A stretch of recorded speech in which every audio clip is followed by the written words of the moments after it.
ধন্যবাদ। সম্মানিত উপস্থিতি, আজকে বাংলাদেশ পূজার্জন কমিটি উদ্যোগে 3 নং মুন্সিগঞ্জ ইউনিয়নের 3 নং পর্যায়ে কমিটির নবনির্বাচিত সকল সদস্যের শপথ গ্রহণ অনুষ্ঠান।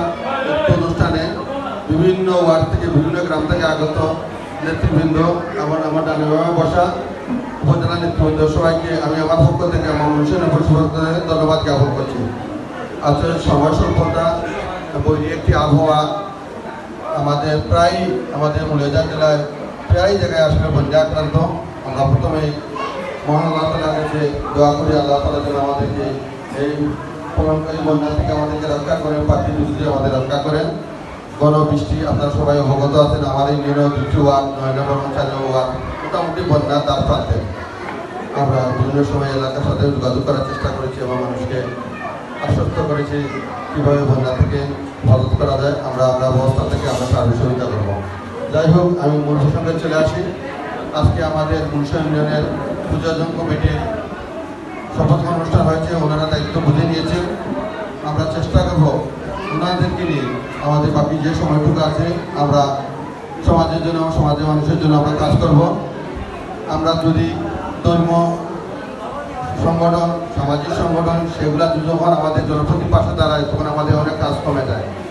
আমরা সকলে একটি উদ্দেশ্য থাকে, আমরা সমাজ এবং সমাজের মানুষের জন্য কাজ করা।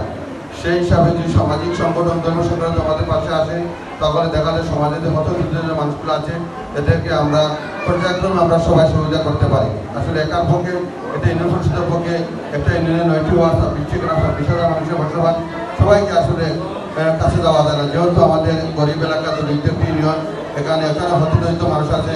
এখানে আমার দাদা বলছেন আমাদের ইউনিয়নে প্রায় 1270 সমাজের মানুষ আছেন।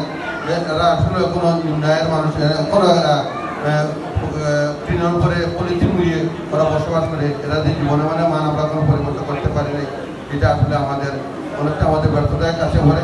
তারপরে আমরা সরকারের যেটুকু বরাদ্দ পাই সেটুকু দিয়ে নিয়ে আমরা মানুষের পাশে দাঁড়ানোর চেষ্টা করি। এইভাবে ধর্ম সংগঠন যখন আমাদের পাশে আসে, বিভিন্ন সমাজ সংগঠন আমাদের পাশে আসে, তখন আমাদের কাজ করতে সুবিধা হয়।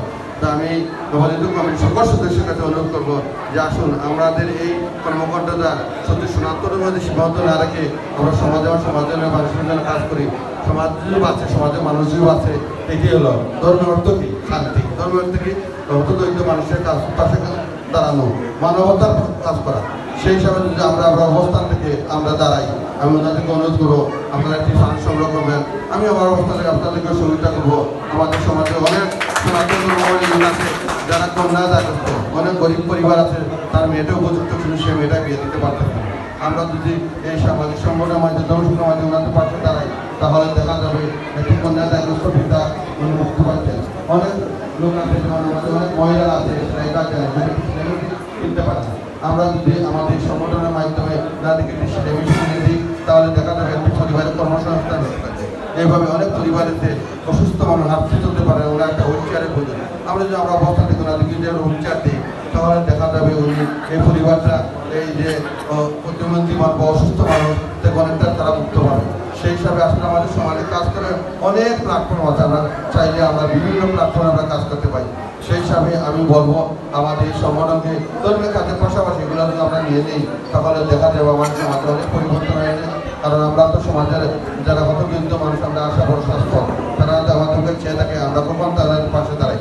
আসলে আমরা সবসময় চেষ্টা করি, তারপরে আমাদের একটা সীমাবদ্ধতা আছে, আমাদের চাহিদা বেশি, আমাদের বরাদ্দ কম, সেই হিসাবে আমরা সবসময় চাইলেও পারি না। এইভাবে যদি আমরা সমন্বয়ভাবে যদি আমরা কাজ করি, একটি কথাই আছে, 10-এর লাঠি এখানে বোঝা।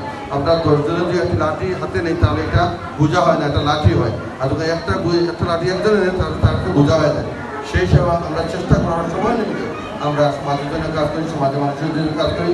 যাই হোক, আমি আমার কথা দীর্ঘায়িত করবো না। আমি পরিশেষে আজকের এই আয়োজন বৃন্দকে আমাকে দাওয়াত করে আনার জন্য আমি আমার পক্ষ থেকে পরিষদের ধন্যবাদ জ্ঞাপন করি।